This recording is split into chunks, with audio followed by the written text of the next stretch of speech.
What's going on, Wolves? Welcome back to another episode of the Wake Up the Wolf podcast. And Unfucking filtered with This- Kirsten Mark. this is going to be a fun one. All right, this is going to be a fun one. So obviously you guys just heard a female's voice, and that is because we have decided to do a collaboration podcast instead of just doing collaboration reels and TikToks. So for everybody who does not know, if you're listening on my podcast, this is Kirsten Mark. Who are you? My name is Kirsten Mark. So I am one of Cole's best friends. Essentially, Brian is literally Cole's brother from another mother. So we met like 5-6 years ago. So long. Yeah. I'm bad with timelines. I always whenever someone's like, who are you? I'm always like, I'm a mom. I have a 15-year-old daughter. She's an absolute badass. I'm a wife. I run a business.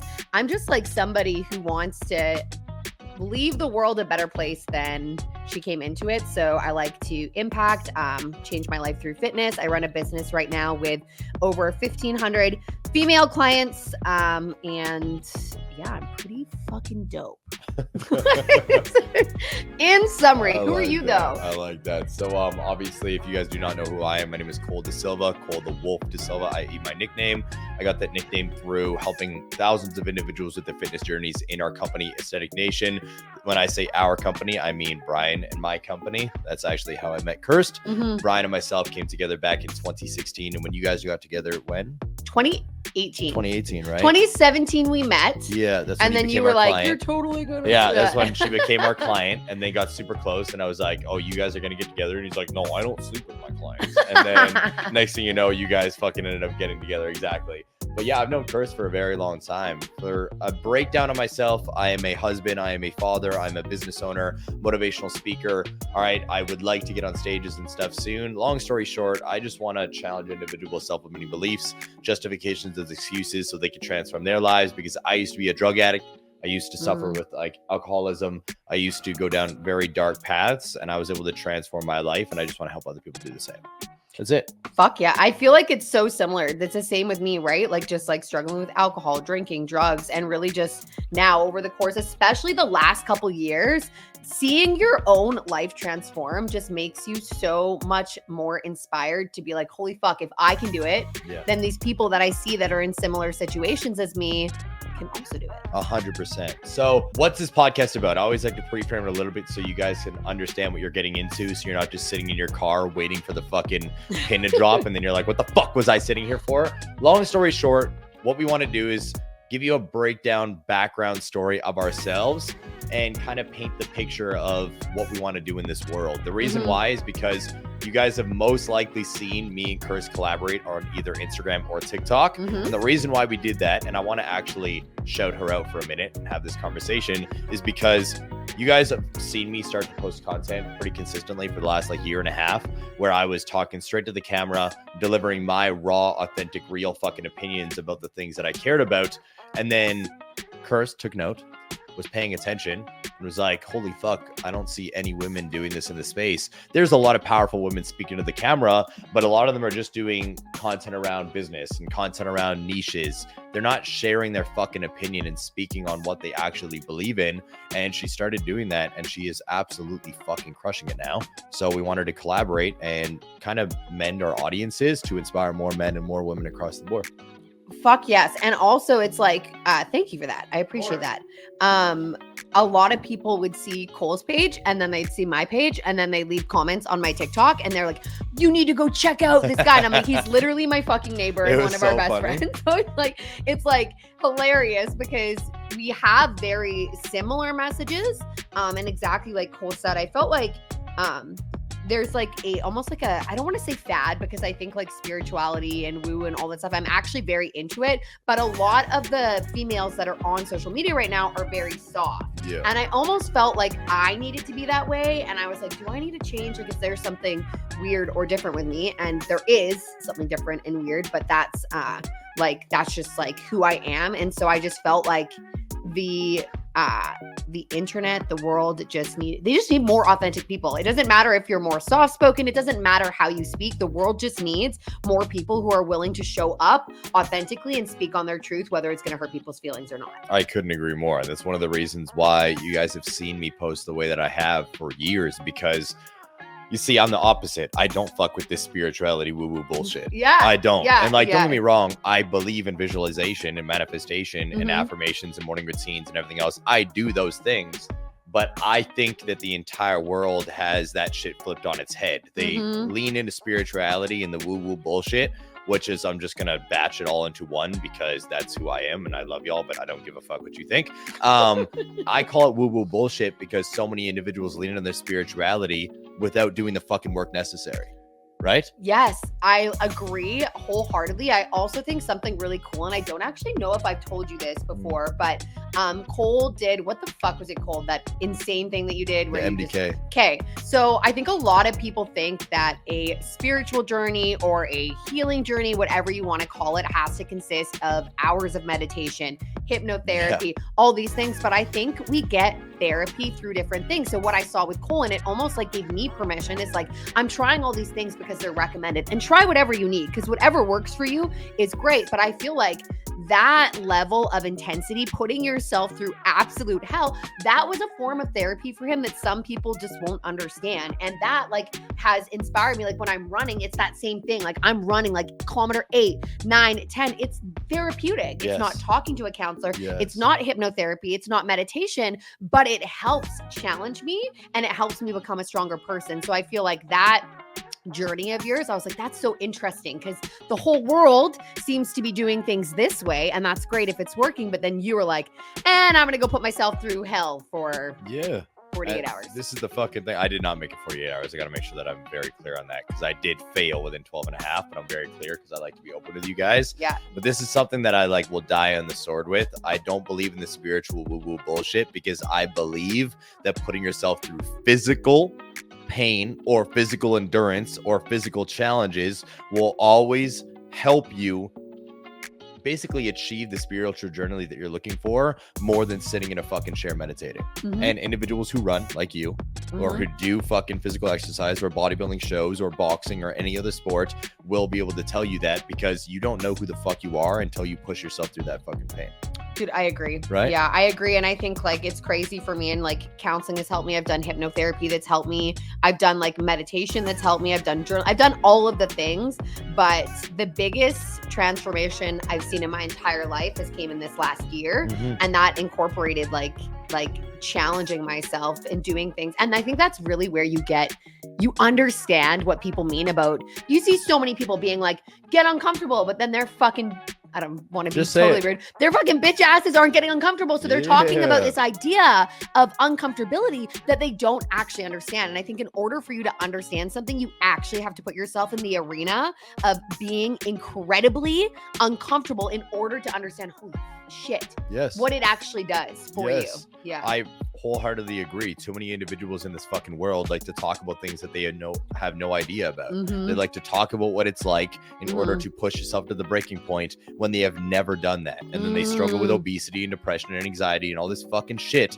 that they are in control of Mhm. because they would rather talk about what they could do instead of actually do it. Oh my God. And that is like so that's exactly circling back to the world needs more authentic people. Yes. So like, don't talk about integrity. Don't talk about breaking comfort zones. Don't talk about all these things that you know are trending right now when you're not actually practicing them yourself. Exactly. I feel like I can like smell that from a mile away. I see someone posting that and I'm like, oh, come on. Like, you're like, integrity is a core value. I'm like, you're the least integral person I've ever met. Why are you even talking about this? Whereas if you were just to say, hey, over the course of the last like 3 to 4 months, I've been lacking integrity, but this is my commitment going forward. That's what the world needs. It needs more people that actually speak their truth, not people that hide away trying to hide behind some sort of fucking highlight reel. Exactly. And Yeah. that's the fucking thing. So today we want to kind of dive into the background. Me and Mhm. Chris have been doing a lot of collaborations because I'm very proud of what she's been doing on social media. And also our messages align in a very Mhm. big way. She's like speaking her fucking truth. And again, it's funny. And we're going to talk about it a little bit because you brought it up before the podcast. And I feel like we need to break it down. Yeah. All right. Like we didn't used to be these people. Mm-mm. Right. We didn't used to be these individuals. Mm-mm. Now we'll start with the hate part because I think it's fucking Yes. funny. Yeah. I Right? agree. Yeah. Kirsten and I posted a video on social media. You guys actually won't be able to find it on Instagram anymore because I took it down. The reason why I took it down, is less about the hate on me, and it was more because of the hate on you. And I just don't, that doesn't sit right in my soul. Also, I just don't like giving little troll boys a place to play.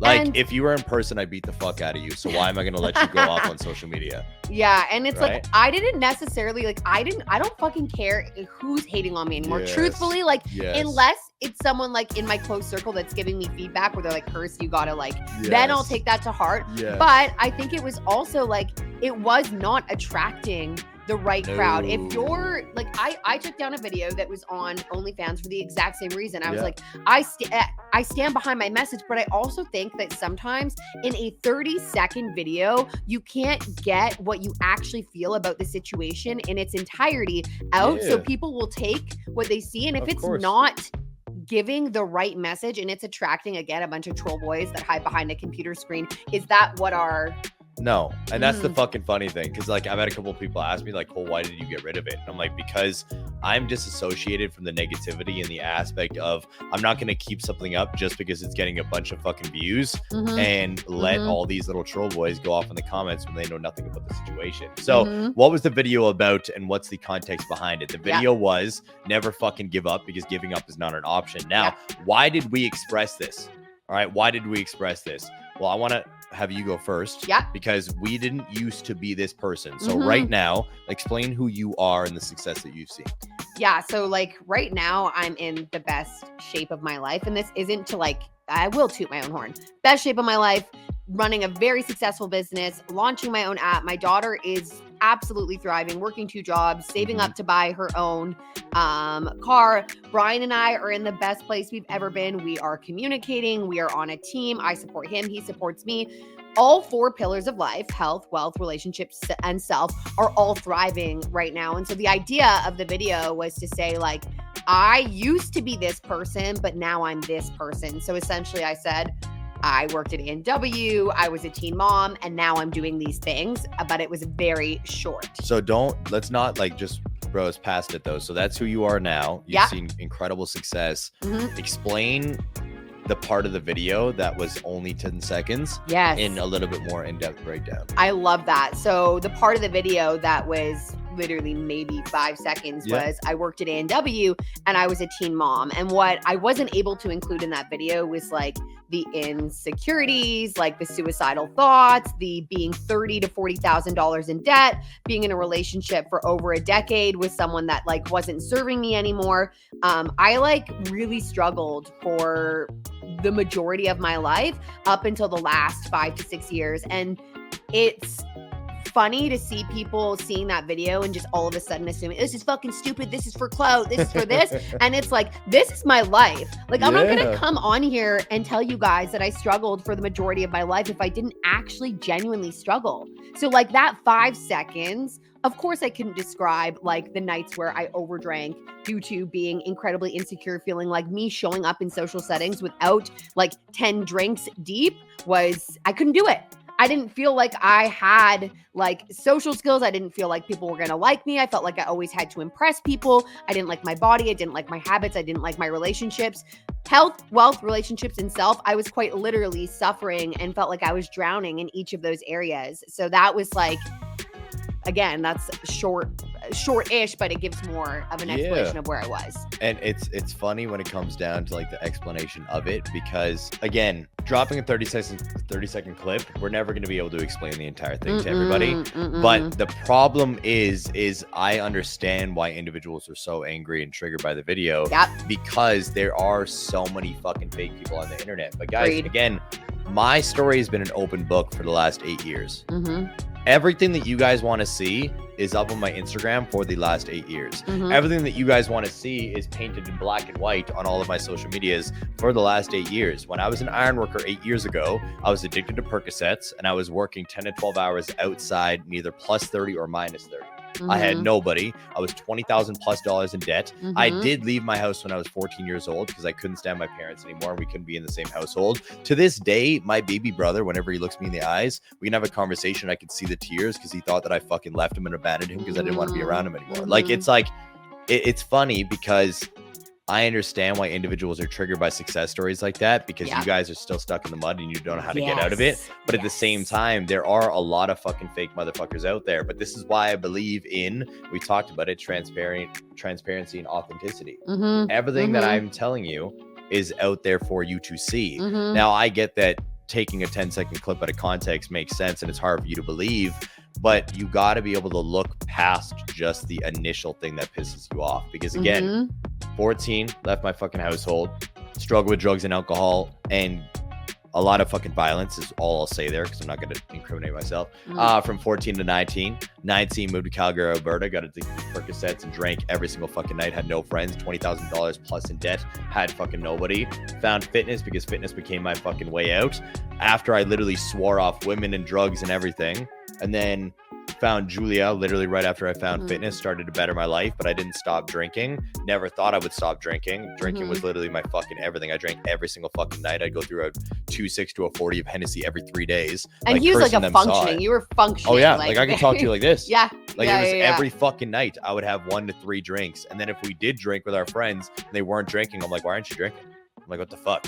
And like, I used to bug you guys about this because Kirsten and Brian would do the sprints, and I'm like, well, if you're not going to quit forever, then just drink with me. Just fucking drink. Just drink with me, because I want to fucking drink with you guys. But it was like I was a functioning alcoholic, and I didn't realize it until I cut out alcohol 2 years and like 2 months ago now, October 26, 2021. Fucking insane. Where I was like, you know what? I'm gonna stop for 30 days because of my show. Hit 60 days, 90 days, 100 days. When I hit 100 days, I'm like, I'm never gonna drink again. Yeah. And it was because I just had the realization of like, holy fuck, I was an alcoholic.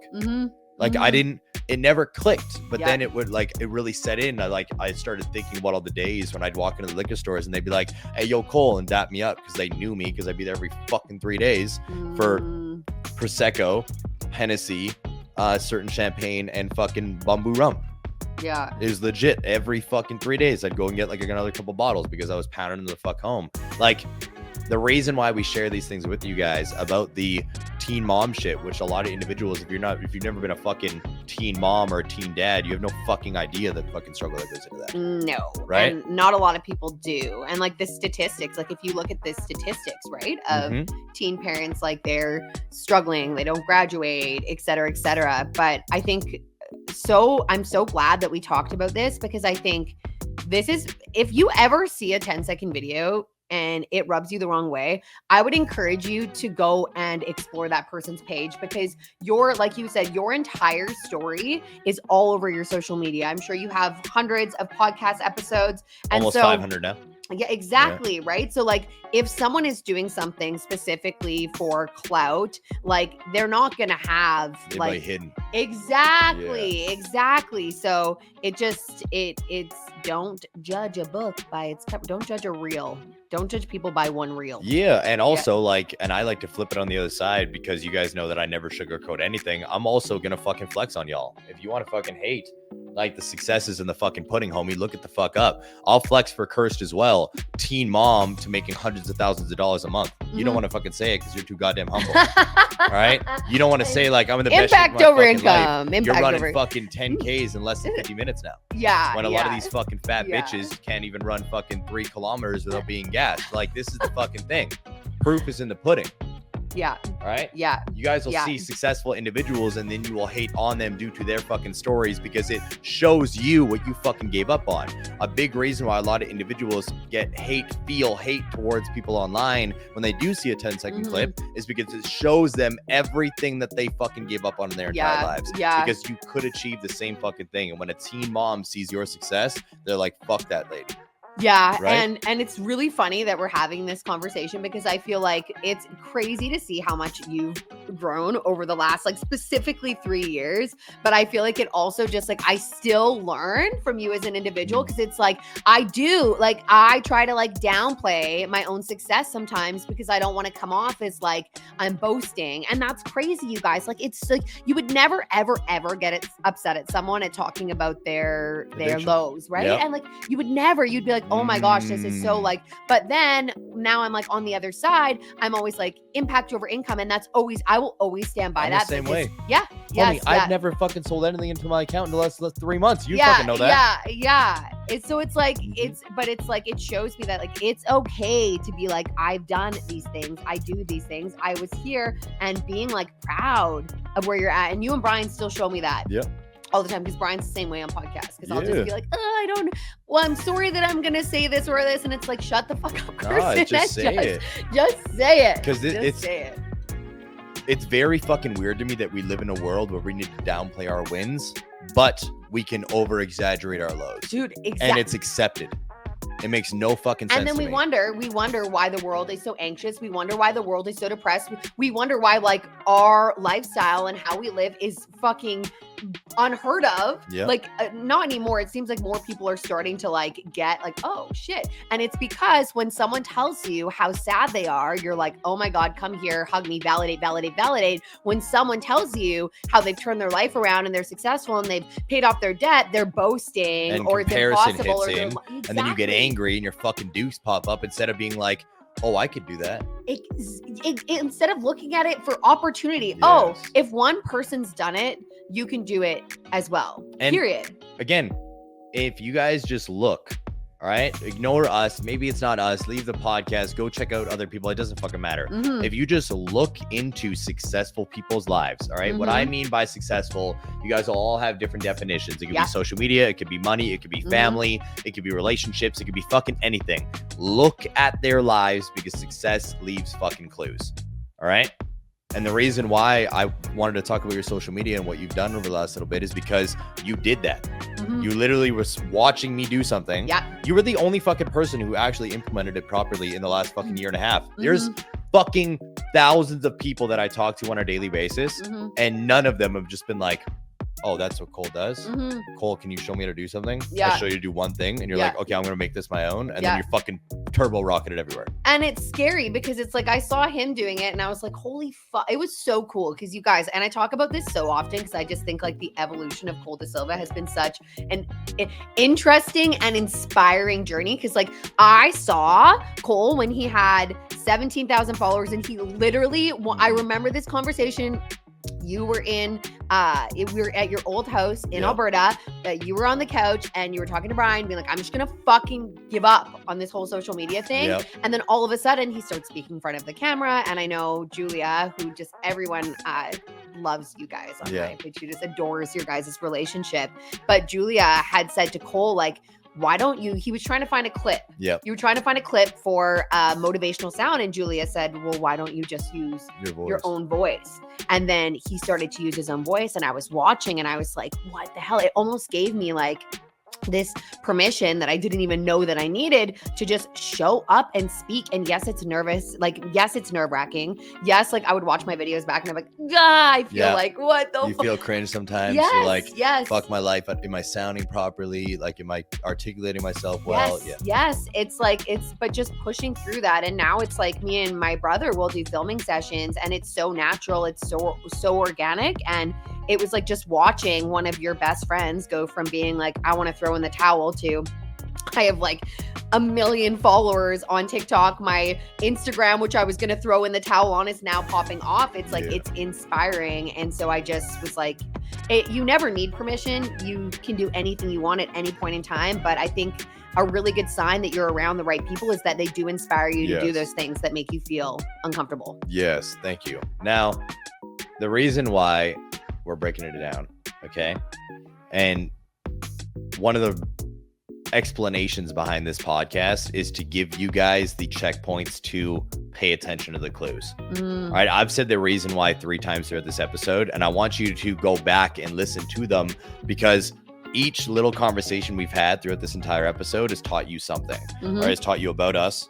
All right. I literally left my house at 14 years old. All right. Not because I got kicked out. I was able to go back to my parents all the time. And me and my mom actually spoke about it because we're starting to mend a relationship. And Dan Martell actually shared a video on this. He said, I reached a point in my life where I got old enough where I realized that if I wanted a relationship with my parents, then I would need to do the work, because I can't expect them to do the work at 75 years old anymore. So what is more important, that they do the work or that I do the work? Because eventually I'm not going to be able to talk to them anymore, and I'll kill myself if I didn't do it. And like that, to me, the fact that he said that and I commented on his video, I was like, dude, this just gave me chills, because I had this realization months ago, and me and my mom Remember were that. talking while she was here, and I was like, listen, like I've let go of a lot of the pain and the trauma, even though I fucking hate that word, and all of the resentment, because there's a part of my soul that was screaming for it.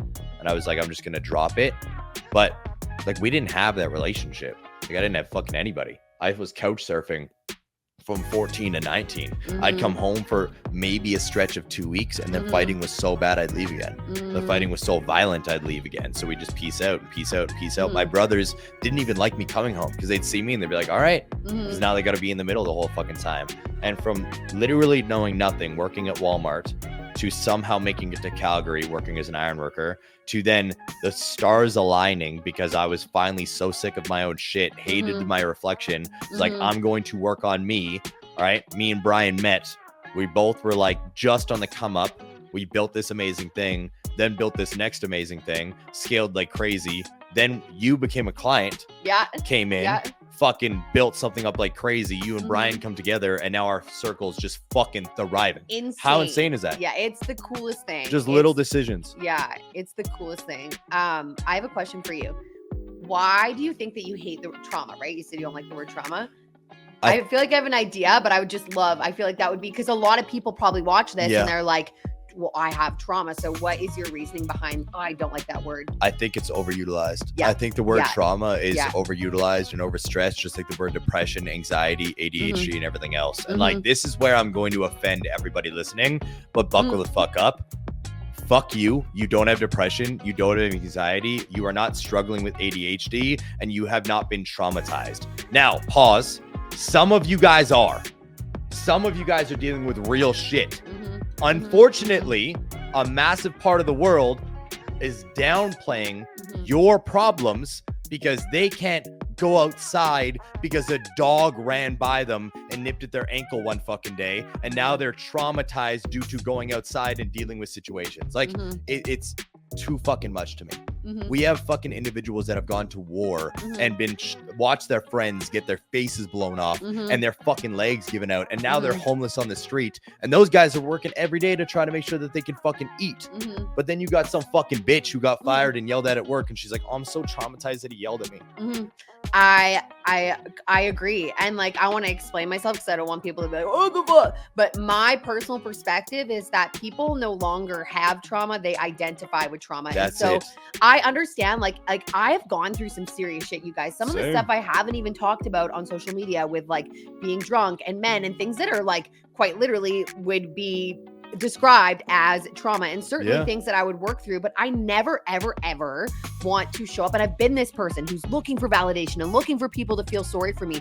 That didn't help me. No. That kept me stuck. And so trauma is, again, one of those things. It's an overused word. That's it. And it's not even just like an overused word anymore. It's an identity. Yes. It's like you're going to spend your entire life trying to overcome trauma. But to me, it's like, I don't want to spend my life trying to overcome some of the worst things that have happened to me. I want to spend my life living by those things, building the fucking strong ass, powerful female that I am today. That's exactly. So it's like, that's why the word is so like, it's overused. And I figured that was why you didn't like it. Yeah, there's so many words that I'm like, and again, this is where individuals paint me as like an angry person, someone who doesn't have compassion, empathy, etc. So and not true. Like, unless you know me, like it's hard to understand it. But it's just because I don't like buying into your guys' bullshit, and that's why I will never post a video playing the fucking poor you card and pat you on the fucking back. It's just not me.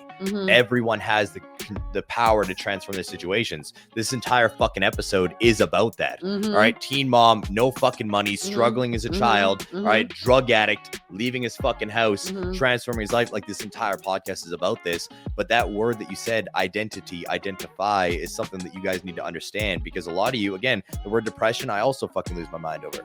You are not depressed, you feel depressed. Yes. Depression is a feeling. Yes. But guess what? It's also a multi-billion-dollar industry. There you go. That's the fucking truth. So many of you guys identify as depressed people because you go get your fucking pill, and instead of exercising or working on yourself or working on your mindset, that's what you relate to and that's what you lean into. So like, there's just random words like that. random. They're actually specific words like trauma, anxiety, ADHD, depression. There's just so many things and like diagnoses that have been put out there that I just do not align with because, and it's only because like what you said, they're overutilized. Like I've got fucking quote unquote trauma. I've seen some horrendous shit. I've explained it to you and I've explained it to Brian, Julia. And when I say it to people that I know, they're like, what the fuck? Like where I explained some of the violence that happened in my household that I thought was normal until I was around other families. And I'm like, oh, you guys don't like fucking hit each other until you bleed. Like this isn't a regular way to deal with Christmas dinner. So the thing is though, is that I don't ever relate to that and I don't speak it out into the universe and I don't identify as that individual. I identify as quote unquote my own superpower, my own superhero. I'm the guy who saved my fucking life and I'm going to continue to do so. Did I do it myself? No, because I don't agree with the quote unquote term of self-made. I've got people that have inspired me and helped me along the way. Agreed. But I am in control at all times. Yes, so much yes. And you guys, like what he's saying right now too, like I want to say two things kind of like came up. Is one, Cole isn't an asshole. Like there he is, he can be very direct, but I remember so many moments, like there was a time at a PT Dom event where I got super emotional and I was very embarrassed because I feel like in that space, I'm a leader. And then Cole came up to me and he's like, hey, like, I see you. It's okay. I'm proud of you. So he has like other sides to him, but he is very direct. He knows what he knows what he's about. He knows what he like feels. And so he speaks on how he feels. And it is very direct. And he's going to call you a pussy. And 99.999% of the time, it's because you're a pussy. And it's like, but he's not a mean human being. He's not an angry human being. He's like a great father, a great husband, a great friend. And he'll offer you other side. Like he's called me out. He's called me out live, and I'm like, shit. And he's also been like soft when you could tell, okay, Kirsten doesn't need that. And the next thing I was gonna say is like 99% of you don't need more people being soft in your life. 99% of you need this, but the reason you won't accept it is because it's different. You don't need another person to give you a hug because of your anxiety. You don't need another person to tell you it's okay that you're depressed. You need this message. And that, like, if there's anyone watching this that is feeling like super triggered and super angry, know that it's because your normal is people coddling you for things that aren't moving you forward. Yeah. So it's like, if you could just take this and be like, maybe I do need a little bit more of a direct approach and someone who's actually going to tell me what I need to hear, not what I want to hear, I would actually be able to break out of this I'm anxious, I'm depressed cycle. Yeah. That's literally the thing. All right. I think we ended with that. Yeah. In the aspect of start surrounding yourself with people that are going to challenge your self-limiting beliefs. Absolutely. That are going to tell you what you need to hear, not what you want to hear. Because usually when you hear things like this and it triggers you, it's because it's the truth. And let's be real, the truth fucking hurts.